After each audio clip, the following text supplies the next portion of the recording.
Nais kong bumangon sa pangungot ng kahapon. Alaga ko sa bukirin, palaging sakitin. Baboy, kambing at inahin, kulang sa vitamins. Ngunit buti na lang may King's Vita Plus. Complete essential vitamins, probiotics, minerals. Iliparin ko ang hangganan ng langit upang ang tagumpay aking makakamit. King's Vita Plus, ang aking hari. Ngayon aking alaga ay laging healthy. King's Vita Plus ka na, King's Vita Plus ka na, King's Vita Plus ka na. Iliparin ko ang hangganan ng langit upang ang tagumpay aking makakamit. King's Vita Plus, ang aking hari. Ngayon aking alaga ay laging healthy. King's Vita Plus ka na, King's Vita Plus ka na, King's Vita Plus ka na. King's Vita Plus ka na, King's Vita Plus ka na, King's Vita Plus ka na, King's Vita Plus ka na.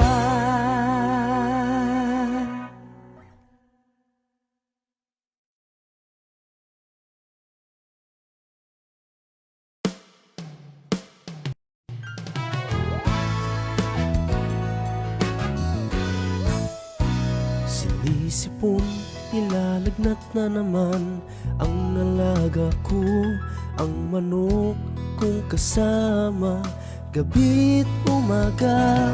Buti na lang may panamos, gumaling agad aking manok. Unti-unting bumabalik itong aking ngiti. Sa Panamox Forte, ang manok ko'y bumuti. Sa Forte at Kaplet, kantabay ko lagi. Tumatamlay, humihina ang aking alaga. Paano na kaya?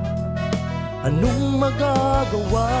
Buti na lang may Panamox, gumaling agad aking manok. Unti-unting bumabalik itong aking ngiti. Sa Panamox Forte, ang manok ko'y bumuti. Sa Forte at Kaplet, kantabay ko lagi. Buti na lang may Panamox, gumaling agad aking manok. Unti-unting bumabalik itong aking ngiti. Sa Panamox Forte, ang manok ko'y bumuti. Sa Forte at Kaplet, kantabay ko lagi.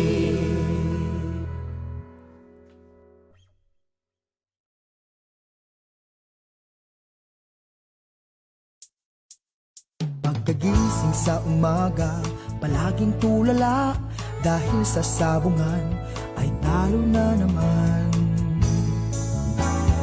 Pare, huwag problemahin, dahil problema mo'y sasagutin. Pare, manok mo'y painumin ng intenso panalo. Manok mo'y agresibo, palaging panalo. Sa intenso panalo, ang manok mo'y walang talo.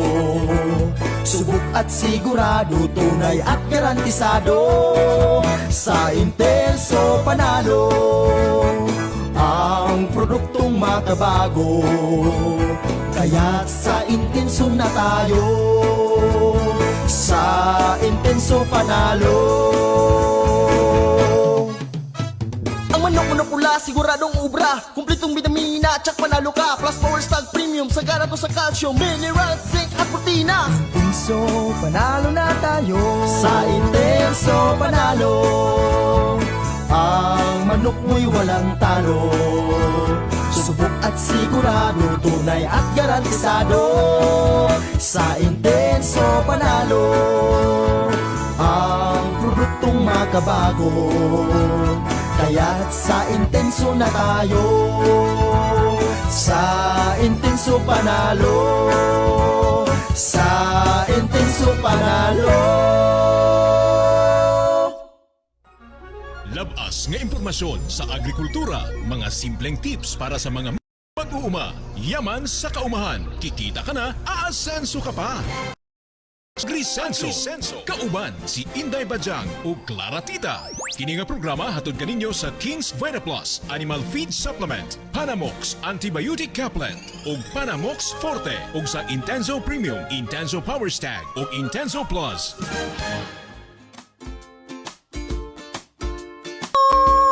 Diba? Feeling universe owner lang. Magandang hapon po sa ating lahat and happy Monday! Ayan na, Lunes na Lunes, inalayasan po ako ni Inday Clara Tita. Kaya busy kasi siya, you know, maraming stuffs and all and like that. But anyway, magandang hapon po Luzon, Visayas and Mindanao. Welcome once again, Agnes Senso. Siyempre kasama niyo po ngayon ang inyong kaibigan, inyong lingkod na si Inday Bajang. So, kamusta po ang ating araw? Ayan, naway naging produktibo na. It's because medyo patapos na rin ang araw ng Lunes natin, diba? So, right now, siguro tapos na sa lunch o nagla-lunch pa yung iba. Ayan, medyo relax muna ng konti. Pahinga, breathe in, breathe out and all. And of course, kasama enjoy. Sobrang init pa no, diba? Kung the other weeks, reklamo tayo ng reklamo ng ulan. O, diba? So, ngayon talagang pinainit. Pero last night, oh my God, anong oras pa yung nagsimula ang ulan dito sa Davao City na talagang umabot hanggang morning? Around, siguro gumising ako ng mga around 3 something or 4. Doon pa siya nag-stop. Talagang continuous yung sobrang malakas na ulan with matching, oh, diba? May mga ganung factor. I just hope walang mga binaha, ayan, walang mga taong nito nag-landslide or whatsoever. It's because we still have, we can experience still yung mga pag-ulan-ulan, mga pagbaha because we have LPA here in Mindanao. Though hindi siya ganun talaga, ganun kalakasan, but still it will bring still mga pag-ulan. Ngayon pa rin yung mga pagbaha. So that's the thing we should always be aware of. Ayun. So, amping, ingat, and halong po tayo sa lahat. So, ano bang mga latest sa ating balitaan sa ngayon? Ang dami! Ang dami mga not so good news, especially mga nawalang airplane kasi na missing, bumagsak and like that, such as what had happened sa isang Cessna 340 na bumagsak doon near sa crater ng Mount Mayon. So, on the latest development of that one, ang nakita nila, yesterday, if you were able to check or na-check nyo pong ating posting from KAMM Media Network Facebook page, na i-post po natin doon yung picture, malapitan o zoom in na picture ng what they said as a wreckage of the airplane, the Cessna 340, in which, according to the officials, as of this morning, ano pa lang daw yun, buntot pa lang yung nakita. So, the body of the plane is still missing or hinahanap pa nila. Ayan, so hinahanap pa po nila. So, ang sakay po nung eroplano na yon is isang pilotong Pinoy, isang crew at 2 Australiano. So, it's very sad. So, siguro sa tagal na ng panahon, ano bang nangyayari, we still hope na may buhay pa on that one. We still hope na sana okay sila. But really, let's all continue to pray for that. Yung isang Cessna plane naman na missing few weeks ago, hindi ko na alam what's the update of that. That was the plane that was missing around Masbate. Ayun. So parang nawalang balita. Medyo tahimik pa talaga. What is the issue? Sabi nga na baka kinain ng bulalakaw or what? Just hope if ever makita man sila, everybody is safe. Diba? So tayo talaga, every time you travel, keep praying. Talaga, guided us safe kasi nga hindi mo talaga hawak ang anong pwedeng mangyari. Ayun. So sa mga friends po nating nanonood sa ngayong hapon, maraming salamat. Ayan, of course, baka meron po kayong mga messages, meron kayong mga tanong, anong gusto nyong iparating sa atin, maya-mayang konti, pwede nyo lamang pong i-comment sa baba ng ating Facebook live video ngayong hapon. Ayan, kahapon may nabasa may nagtanong, di ba? I can remember the last time, yung Tuesday episode natin with, tawag nito, Pulumulok Native Chicken, yung isang nagtatanong doon, kailan doon pwedeng maabangan si Pulumulok Native Chicken on his program. So, nagla-live si Pulumulok Native Chicken every Tuesday on his account. 9 p.m. Yun yung sabi niya. So sana naabutan niya kasi nabasa ko yung message niya on the page. Hindi ko na nabalikan kasi the internet was so unstable last night. So I just hope na abutan niya yon, nakanood siya para if ever may mga tanong man siya, maisagot. Or tomorrow, abangan niyo ang ating guest speaker of course for that one. It's another time of chikahan with our guest speaker na si Pulumulok Native Chicken bukas po ng hapon alauna hanggang sa kailan namin gustong matapos. O, di ba? Talagang may mga ganong tawag nito, mga pag-inform agad-agad anong pwedeng mangyari. But anyway, well, let's move forward po sa ating magandang Lunes ng hapon. Siyempre, pahatid na naman po namin ang mga balita. Mga tips naman po maya-mayang konti. So siguro lang natin sa ating sa ating agri-balita kung saan makibalita po tayo mga latest po dyan sa may Tagum City. O, diba? Sa atong silingang lungsod dyan po sa Davao del Norte kung saan may tawag nito, may mga plano sa ngayon ng LGU sa Tagum kung na mga inabandonan ng mga banana plantation sa Davao del Norte. Nais silang gawing durian plantation. Ay, perfect! It's a very beautiful move. Actually, hindi naman siguro inabandona in the sense na hindi na masyadong nagiging productive, 'di ba? Napabayaan na kasi nga medyo hindi na into banana planting ang ginagawa ng mga farmers kasi nag-shift na sila to some other stuff at hindi na nabigyan ng mas importansya yung mga pagtatanim ng saging. So instead of seeing that idle lands na hindi naging productive, sayang lang. O, diba? So yan yung mga suggestions sa ngayon ng Tagum City LGU doon po sa mga banana farmers. Kung saan if ever man ang kanilang mga banana plantation is hindi na gaanong nagiging produktibo, why not doing durian plantation? Ay, perfect siya. Anyway, ito po more of that one. Plano ngayon ng pamahalang lokal ng Tagum City, Davao del Norte na i-convert sa durian farms ang mga abandoned banana plantations sa kanilang lungsod para makatulong na ma-meet ang kinakailangang demand export papuntang China bilang parte ng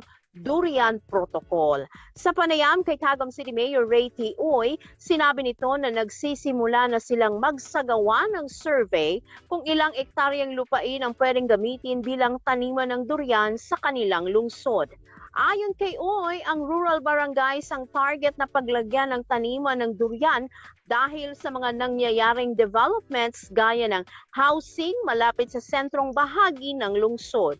Sa ngayon, pinag-aaralan nila kung anong variety ng durian ang kanilang itatanim upang masiguro na mabenta ito sa nasabing bansa.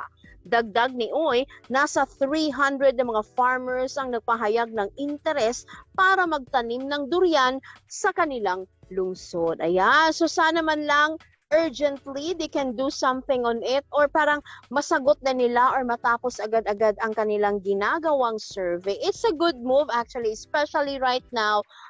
Even the Department of Agriculture is calling out all the durian farmers to extend more, develop more their durian na pagtatanim ng kanilang mga durian, in which isa sa pinopromote nila yung puyat na variety. So, as we all know, sabi nga nila, ang puyat is one of the great things of magandang klase ng durian na itanim kasi hindi siya nangangailangan ng medyo malaking area, o di ba? Kahit konting area lang pwede siya kasi yung branches niya is not that really mag-stretch out. So you can give more chances to the other na pwede mo pang maitanim instead na limited lang ang numbers. Example, if ever man na natatapos ang survey na ginagawa ng Tagum LGU and they can find na yung lupain na yun is perfect.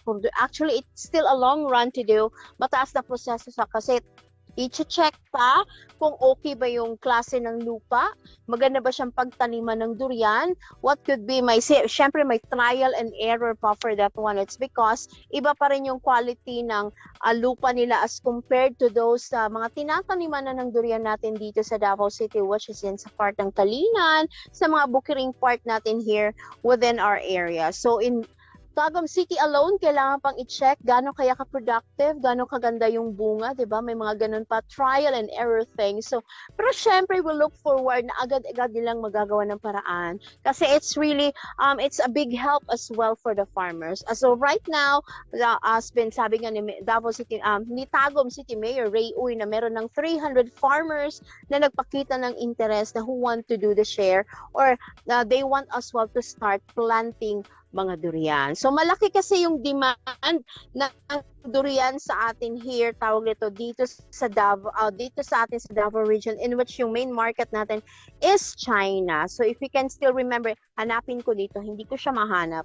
Pero naibalita ko yun the last time around kung ilan yung metric o sabi ba metric tonelada, something like that ang kinakailangan. Ayun, this one weight, ayun, there you go, kung saan pinaghahandaan na ngayon ng DA ang kanilang export deal sa China. So ito yung pinatawag na ayon sa DA, kasama sa paghahandaan nito ang pagpapalawak ng durian production sa bansa para makatulong sa demand ng Chinese market. Take note, ang China ang may pinakamalaking populasyon sa mundo. So it's really one, if they are our market, malaki din talaga yung demand na kailangan. So we need more to plant more durians for them. Aside sa frozen na pwedeng ipadala doon, probably may mga berry types pa ng iba-ibang klase like mga candies, mga tarts, so whatever that they want to do with durian. So sana man lang makatulong yung mga efforts na gagawin ng ating mga government agencies, LGUs itself, helping one another to really promote more the durian here in our region. And for 3 to 5 years probably or more years to come, sana masettle ang lahat. And of course, isa lang talaga yung happy for that one. It's our farmers. Ayan! So, good luck and somehow good job as well sa lahat. Sana good luck na lang talaga and ever. Sana tuloy-tuloy anumang mga positibong galawan para po sa ating mga durian farmers, not only for Davao region but also to the other provinces we have here in Mindanao. Syempre, yan po ang ating agri-balita ngayong hapon, mga friends. Ayan.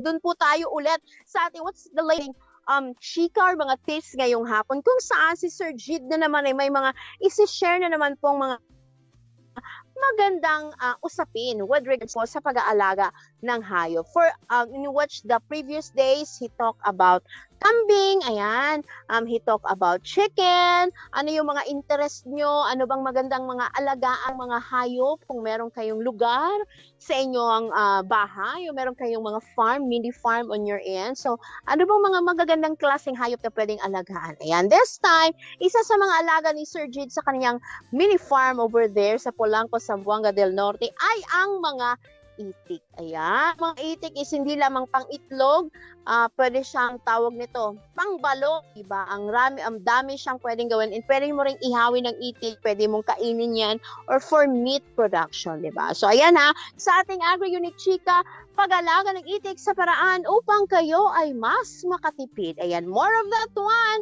mula po sa ating agribusiness or sa ating kay Sir Jid. Ayan, sa ating agribusiness pa yung hapon, Raw VTR. Po, magandang araw po. Nandito tayo ngayon sa aming mini farm. At ayan, dito tayo magagawa ng ating pag-share sa inyo ng mga tips, mga ideya tungkol dito sa aming pag-aalaga ng hayop.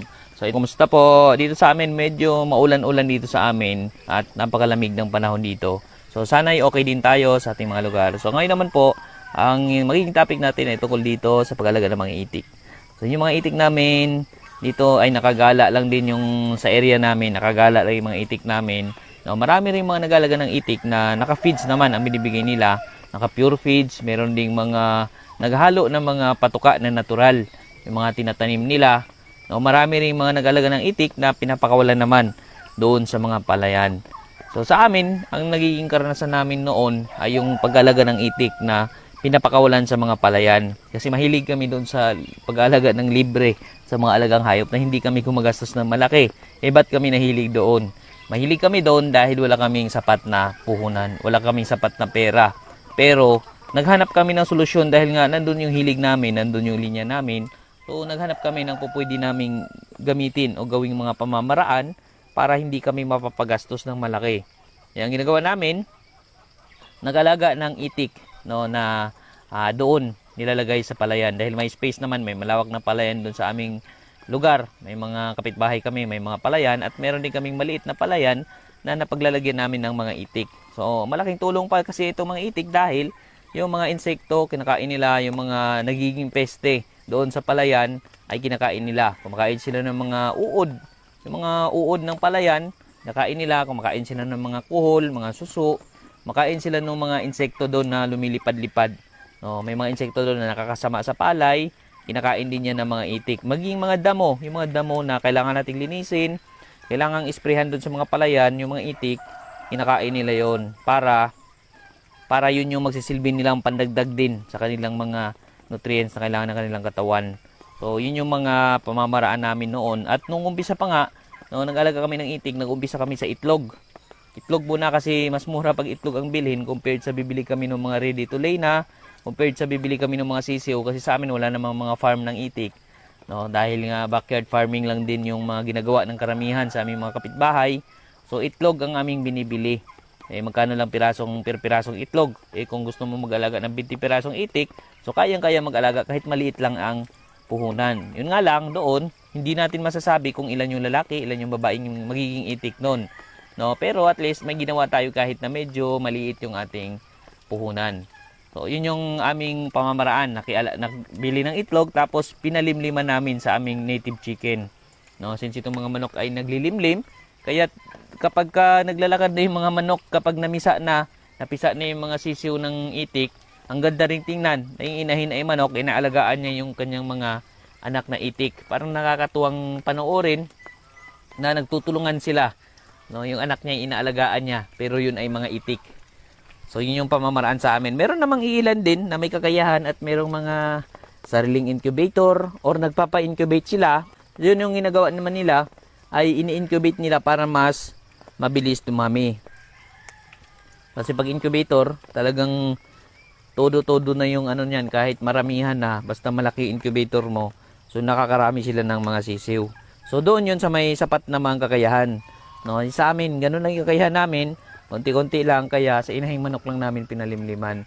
So ayun, kaya nagkaroon din kami ng mga itik.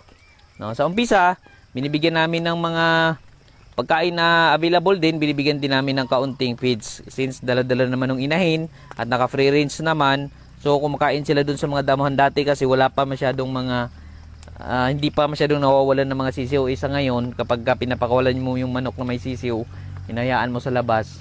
No, minsan nangyayari na nawawala pag uwi, kaunti na lang, imbis na 10, no, pag uwi, 9 na lang, sunod, 8 na lang, hanggang sa natira ay 5 piraso. So may mga ganun dahil sa dami rin mga predators din ng mga alaga natin. So yun, medyo batipid din yung ganung pamamaraan namin dahil nga sa mga available yung binibigyan namin. At kung ano yung resources na meron kami, yun yung aming minamaximize. Yung resources namin, may inahing manok kami, yun yung aming minamaximize habang nag-alaga, habang gusto namin mag-alaga ng mga itik. Yun yung aming pamamaraan noon. Tapos kapag nagbebenta naman, dati kasi may kumprador, pupunta doon sa lugar namin na tuwing isang araw sa isang linggo, pupunta siya. So ginagawa nila yung balot yun or itlog maalat, yun naman yung kanilang negosyo. No? So yun yung kanilang pagdadagdag naman ng value ng itlog. So yun, kasi kaunti lang naman, pag kaunti lang kasi, hindi pa namin yan talagang na wala pa tayong mga additional value na ginagawa. Pero pag maramihan na, yun yung maganda na pwede natin gawing itlog maalat, pwede natin gawing balot, para meron tayong sariling produkto na, no, yun yung maganda kapag maramihan. Yung amin kasi noon, hindi namin napaparami yun, dahil, yun nga, wala naman sa plano namin na gawing negosyo. Sa amin lang noon, may mapaulam, merong kaunting may benta, pambili ng mga sabon, no, kasi hindi rin naman ganoon kadali na maghanap ng mga pampakain doon sa mga alaga natin. Hindi rin ganoon kadali na mag-ipon ng mga nasasabi natin, na babanggit natin kanina ng mga palay, mga leftovers na palay. Siyempre kapag marami na sila, mas mabilis ding maubos. Kailangan natin makuha ng sobrang dami. Hindi rin naman nakakuha ng sobrang dami noon kasi yun naman ay nililipad lang doon sa mga palayan. Kapag nag-aani, kapag nagsisiparate na ng palay, kinukuha na yung mga butil na may laman.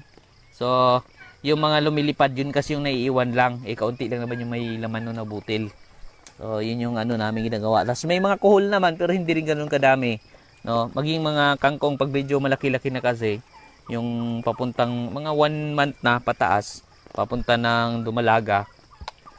Pwede na rin yan bigyan muna ng mga alternative ng mga pagkain, yung mga kangkong, meron nga mga gabi, niluluto nila, tapos binibigay nila sa itik. So, yun yung mga ginagawa habang pinapalaki. Pagdating naman dun sa stage na pangingitlog, yun na yung kailangan din talaga ng mga itik ng sapat na pagkain, yung pagkain na talagang kailangan talaga nila para makapag-produce sila ng itlog. No, hindi sila tulad ng mga manok na bibigyan mo na ng pagkain ay nangingitlog na. So, itong itik, marami silang kailangan. No, gusto nila sapat na pagkain talaga ibibigay mo sa kanila para bigyan ka rin nila ng itlog.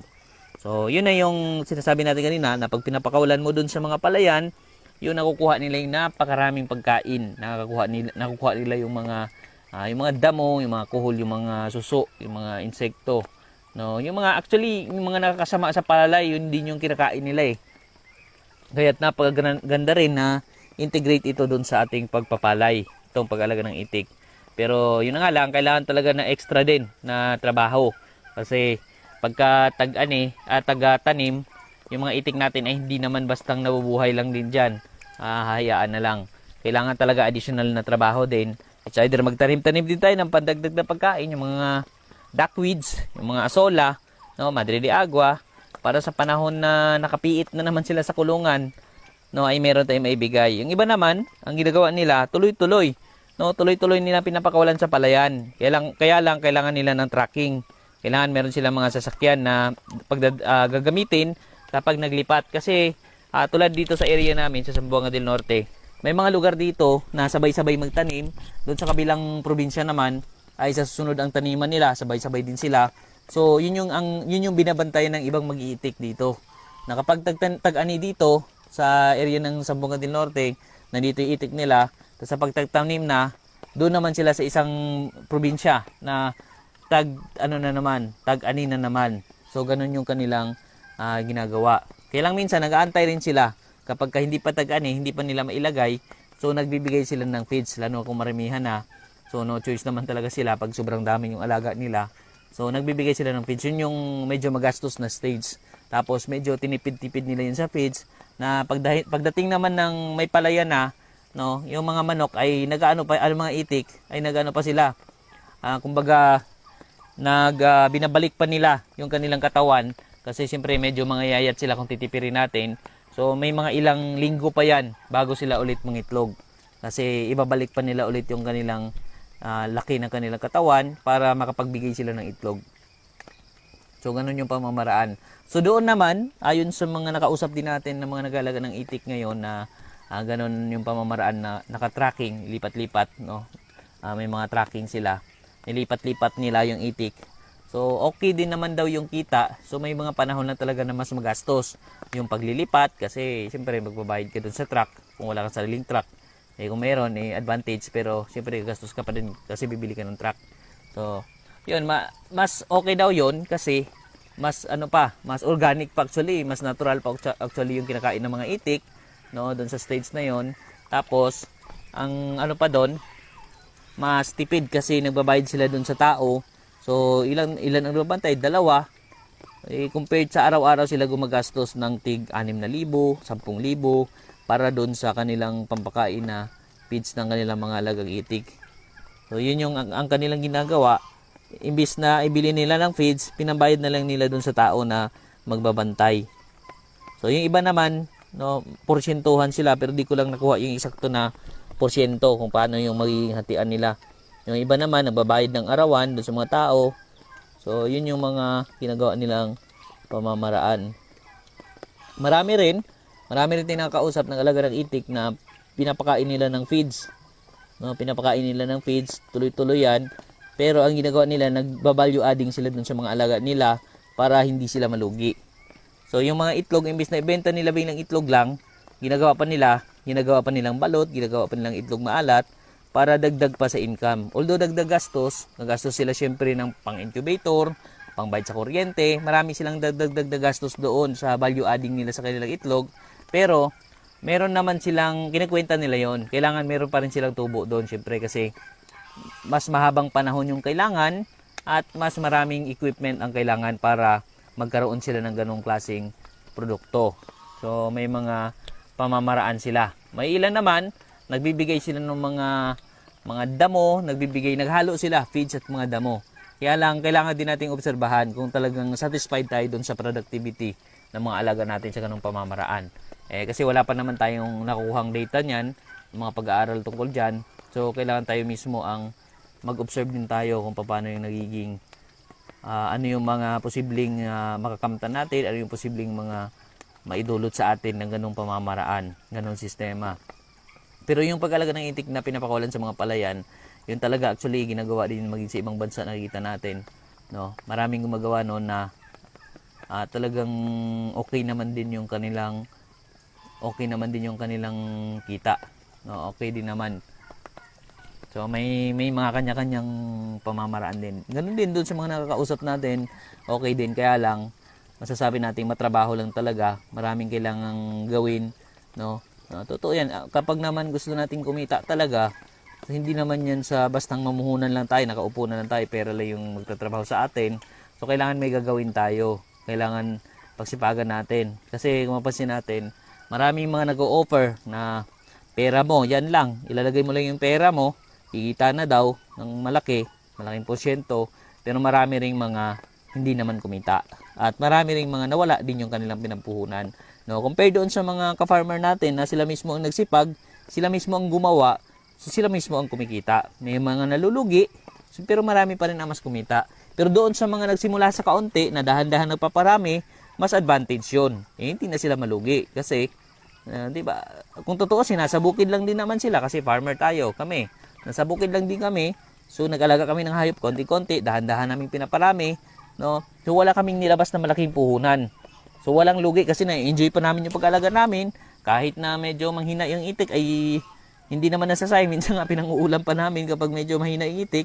So walang natatapon. No, hindi natin masasabing lugi kahit na maubos pa yon. No, kasi dahan-dahan lang naman natin ginagawa at sinasabay lang din natin sa ibang trabaho. No? So, kaya mas lamang talaga kapag isang farmer ay gumagawa tayo ng diskarte din, ng hakbang para sa ating paghahayupan.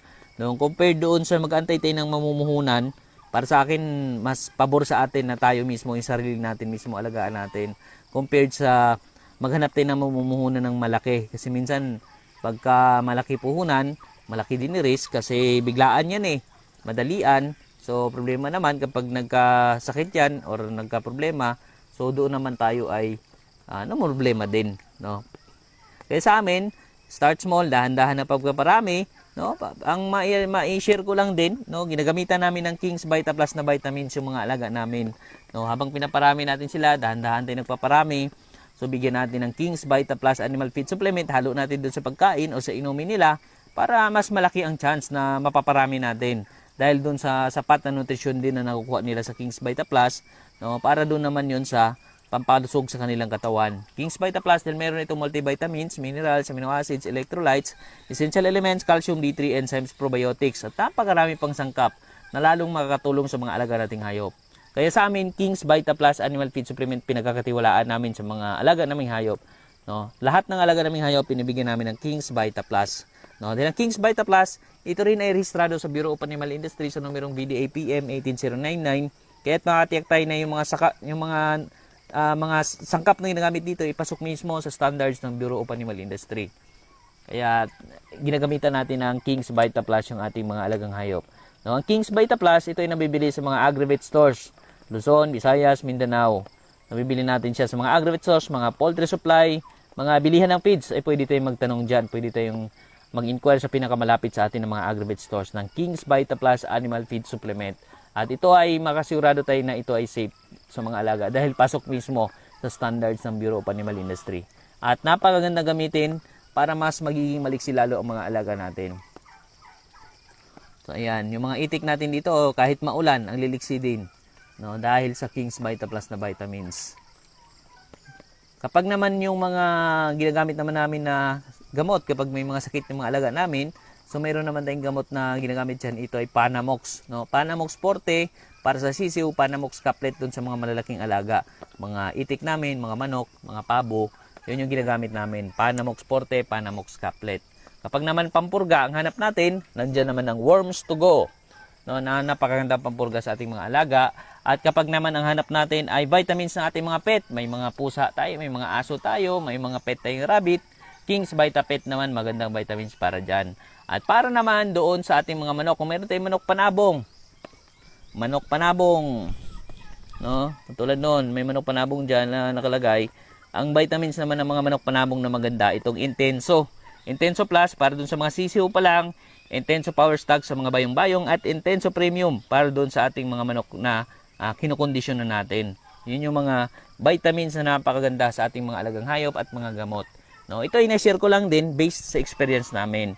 No, hindi naman ako expert, hindi ako doktor pagdating sa mga gamot, pero ito ay na-share ko dahil talagang subok namin na talagang maganda sa mga alaga naming hayop.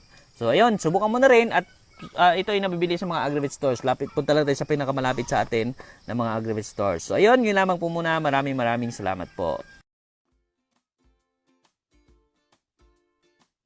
Ayun, maraming salamat Sir Jade, Farming Business at iba pa. Ayun ha, sa pag-alaga ng itik, hindi lamang para sa itlog, ayan, pwede din sa karne, kasi merong mga iba dyan na mahilig kumain ng mga itik, ginagawang, hindi pwede pa siyang gawing patutin. But anyway, maraming kumakain din yan. Kasi nga, especially for those who believe mga Chinese thing and all, na pag New Year, dapat ang inihahanda is pato, ayan, kasi nga, sinisip-sip or sisip-sipin ito ang grasya for the whole year round. O, diba, bongga? So, for those actually naka-visit ako ng itikan doon sa Bukidnon. I forgot the place. It's in Quezon. Ayun, it's a place of my in-law.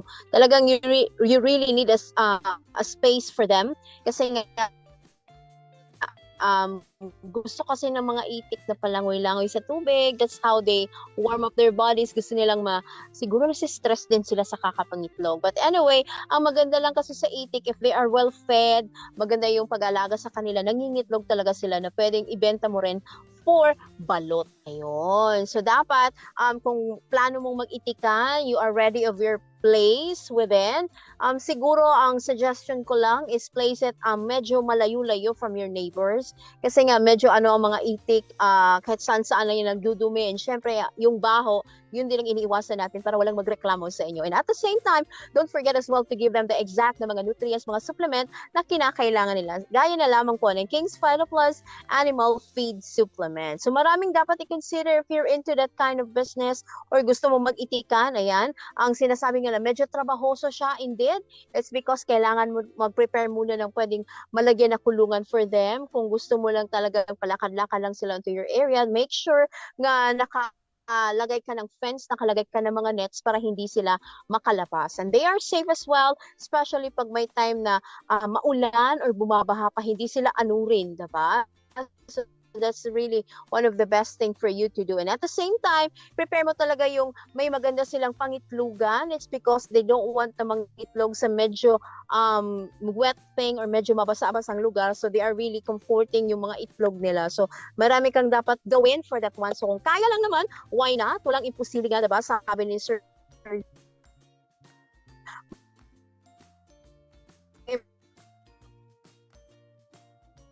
passion to really do what you want. O click pa po ang inyong Divadyang matapos sa mga paalala.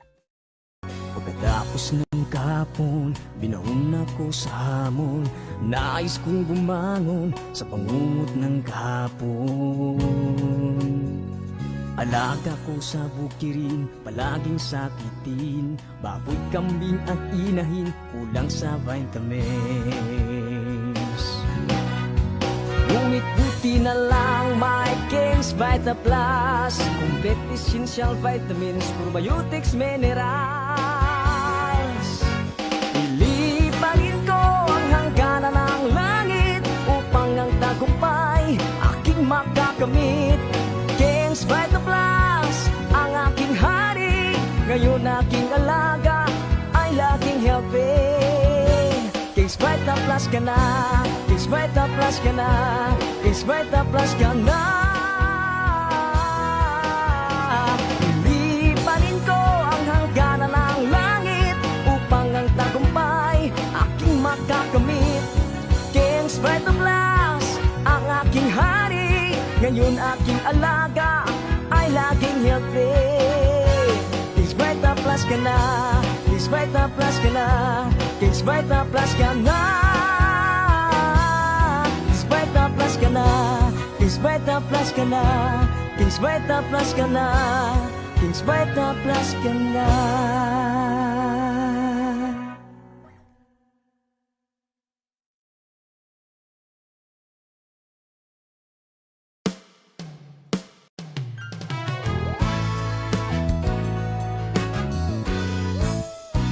Sinisipon, nilalagnat na naman ang alaga ko, ang manok kong kasama, gabi't umaga. Buti na lang may panamos, gumaling agad aking manok. Unti-unting bumabalik itong aking ngiti. Sa Panamox Forte, ang manok ko'y bumuti. Sa Forte at Kaplet, kantabay ko lagi. Tumatamlay, humihina ang aking alaga. Paano na kaya? Anong magagawa? Buti na lang may Panamox, gumaling agad aking manok. Unti-unting bumabalik itong aking ngiti. Sa Panamox Forte, ang manok ko'y bumuti. Sa Forte at Kaplet, kantabay ko lagi. Buti na lang may Panamox, gumaling agad aking manok. Unti-unting bumabalik itong aking ngiti.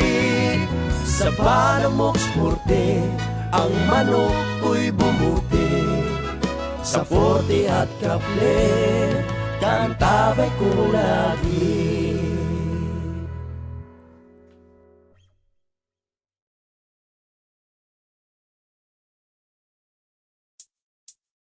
Pagkagising sa umaga, palaging tulala, dahil sa sabungan ay talo na naman. Pare, huwag problemahin, dahil problema mo'y sasagutin. Pare, manok mo'y painumin ng intenso panalo. Manok mo'y agresibo, palaging panalo. Sa intenso panalo, ang manok mo'y walang talo. Subok at sigurado, tunay at garantisado. Sa intenso panalo, ang produktong makabago. Kaya't sa intenso na tayo, sa intenso panalo. Ang manok pula, siguradong ubra, kumpletong vitamina, tsak panalo ka. Plus Power Stag Premium, sagana to sa calcium, minerals, zinc at protina. Intenso panalo na tayo, sa intenso panalo. Ang manok mo'y walang talo. Subok at sigurado, tunay at garantisado. Sa intenso panalo, ang produktong makabago. Kaya't sa intenso na tayo, sa intenso panalo, sa intenso panalo.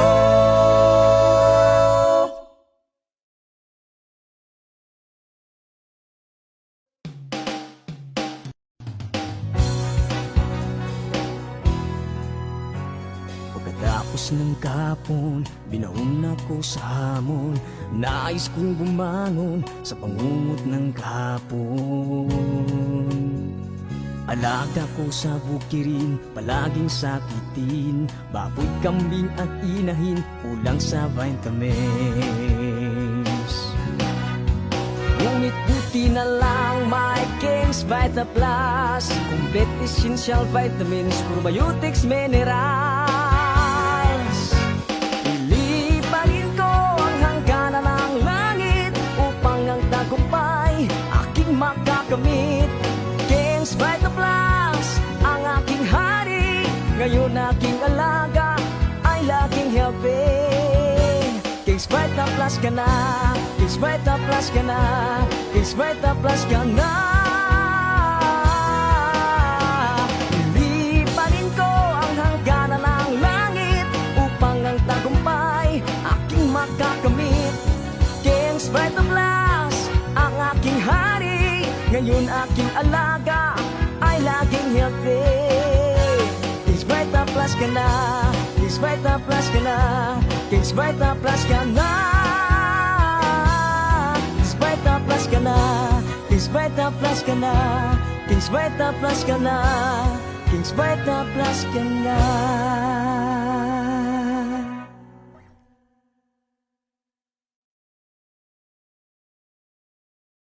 Pagkatapos ng kapon, binahon ako sa hamon. Nais kong bumangon sa pangungot ng kapon. Alaga ko sa bukirin, palaging sakitin. Baboy, kambing at inahin, kulang sa vitamins. Ngunit buti na lang may Kings Vita Plus. Complete essential vitamins, probiotics, minerals. Ilipanin ko ang hangganan ng langit upang ang tagumpay aking makakamit. Kings Vita Plus ang aking hari, ngayon aking alaga ay laging healthy. Kings Vita Plus ka na, Kings Vita Plus ka na, Kings Vita Plus ka na. Ilipanin ko ang hangganan ng langit upang ang tagumpay aking makakamit. Kings Vita Plus ang aking hari, ngayon aking alaga ay laging healthy. Kings Vita Plus ka na, Kings Vita Plus ka na, Kings Vita Plus ka na. Kings Vita Plus ka na, Kings Vita Plus ka na, Kings Vita Plus ka na, Kings Vita Plus ka na.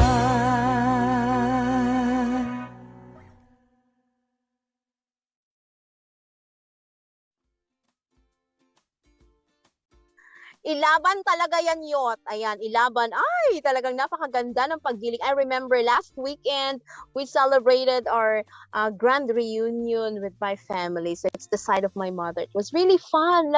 It's napakasarap sa pakiramdam. You'll get to meet your relatives from different parts of the world. Talaga. So from Mindanao, meron kami mga relatives na dumating from Visayas, from Bohol, may galing ng abroad, o di pa Bongga, from Manila. And it's really a pleasure to be a part. Pero hindi lang talaga ganun kadali na wala na ako ng boses that day sa kakatawa. No? But really, if I encourage yung mga nanonood sa atin, if you really have a chance to have that reunion with your family, gawin nyo. It's really a memorable experience. No matter how simple it is, ang importante, nagkatapok-tapok sa Bisaya na friend, diba? Nagkasama-sama, nagkachismisa, nagkamaritesan and all, o diba? It's really fun talking to one another, discussing a lot of things. Anyway, may mga iilang tanong tayong sasagutin with regards po dun sa mga posted, mga videos natin on our Facebook page sa AgriSenso. From Jude Dato Johnson, totoo po ba na nag-grant ng loans sa mga magsasaka? You may visit the DA office in your area. Actually, yung mga loans been given to our mga farmers. We encourage the farmers actually to form a group. O yun, diba? Yung tawag nito, mag-co-op sila, or if they can do that, they can avail. May mga ganong programa ang gobyerno or ang DA natin for the farmers. Kaya nga, diba, may mandate sa President Ferdinand Marcos Jr. to make it easier for them to avail of the grants. Sa pag-avail ng loan, madali lang, walang masyadong kuskus balungos na ibigay agad sa kanila, hindi na masyadong maraming kaartehan and all, which is it is beneficial for our farmers. But at least magamit nila agad-agad yung pera na kailangan nila. From Ma'am J. De Los Santos, Sir, pinaghahanap ko si Mama ng Kings Vita Plus. Wala daw, sabi na nagtitinda. Baka pwedeng maka-order sa... Ayan. Regards po sa ating mga produkto, makaka-order it via, pwede sa mga tawag nito, meron tayong mga suking aggregate stores, Luzon, Visayas, and Mindanao. Ayan. If ever man na tawag nito, naubusan or na out of stock sa kanila. Pwede po tayo mag-order via Shopee or pwede din po cash on delivery or cash on pickup kung meron mga LBC branches sa inyong mga lugar. Ayan, ano po pwedeng gawin? I-chat lamang po ang ating Facebook pages, Kings Vitaplus Animal Feed Supplement. Ayan, yan pong nakikita ninyo sa ating screen. Meron po tayo mga associates who will answer your query or para orders. BBM Agravet lines. Ayan, add to cart, checkout, and diba? Bongga! Ayun na, hintayin nyo na lang. Mga ilang weeks, probably 2 weeks is the most para dumating po ang inyong mga order. And may isang tanong pa po tayo. Para yata ito kay Fulmolok Native Chicken from Catherine Villorente Magday or Magday. Nagkakandak po ba kayo ng seminars? Uy, bongga ha? Tanungin natin bukas si Sir on that one. Baka bet niyang mag-seminar. I think siguro hindi na kasi he is giving his live, nag-live na siya morning, afternoon at evening. So siguro sagad na ang kanyang energy ng kanyang katawang lupa. Ayan. Hindi na kaya, but we'll try to ask him. Baka nga naman, diba, gusto niya or he wants really to explain further sa mas malaking ibang output naman on a certain gymnasium or mga estudyante ng agriculture, into like that. Don't worry. We'll try to raise that question bukas kay Sir Pulumulok Native Chicken. So, ayun! But anyway, bago po tayo matapos, ayan, may mga iilan muna tayo mga kaibigang ating tawag nito, i-greet, ayan, ng happy birthday. Of course, pinakauna sa listahan, ang pinakamabait po naming, ayan, pinakauna si Ma'am, hindi ko masyadong mabasa ang name ni Ma'am Angie, diba? Paano ba ito? Angelina Alvior. Ayan, mother po yan ng aming bossing. Hi ma'am, happy birthday. And of course, sana pinaka mabait. Ayan, sobra. Si Sir KBA. Happy birthday, bossing. Gaya ng sabi ko, one of my bosses na napaka-understanding. Smile lang ng smile. Walay labad. O, diba? I wish you more, boss. More good health. Of course, more blessings. And tawag nito, mas maganda pang takbo ng iyong mga negosyo. It's really one of his goal is katulong actually talaga sa mga farmers natin, sa mga breeders natin na they can earn more with the help of those products na we introduce po sa inyong lahat. So sa inyo po Ma'am Angie and Sir TBA, all the best and all the wonderful blessings po para po sa inyong kaarawan. Ayan, and syempre sa mga nagbe-birthdays po ngayong araw, happy birthday! May dalawang birthday today. First and foremost, Stephen Amon from Mati City, Davao Oriental. Happy birthday! Isa sa mga gahi ng Mati City. Ayun. And another one, happy birthday to Elaine Monterde de la Serna. Ayun. Isa sa mga actually elementary friend ko hanggang ngayon. O, diba? Tiaw mo na, tagal na nun. So don't ask for my age, okay? Ganun lang. I'm still young. And sa lahat na nagbe-birthdays, anniversaries, lahat na ng iyong mga celebration, enjoy and have fun today. Ayun. So, talagang hindi ako love ng ng signal right now. Talagang nagsa-static ang aking ganda. Ayun. But anyway, thank you so much po sa inyong pagsama sa akin ngayong hapon. Of course, bukas po ulit, still, alauna hanggang sa kailan ko pong gustong matapos magsalita. On the same Facebook pages, of course, ang inyong pong lingkod, ang inyong programa, Agnes Senso, nagpapasalamat. Ito po si Inday Bajang. Magandang hapon po sa ating lahat. Labas nga impormasyon sa agrikultura, mga simpleng tips para sa mga mag-uuma. Yaman sa kaumahan, kikita ka na, aasenso ka pa. Sa programang AgriSenso, kauban si Inday Bajang o Clara Tita. Kini nga programa hatod kaninyo sa Kings Vitaplus Animal Feed Supplement, Panamox Antibiotic Caplet o Panamox Forte o sa Intenso Premium, Intenso Power Stag o Intenso Plus.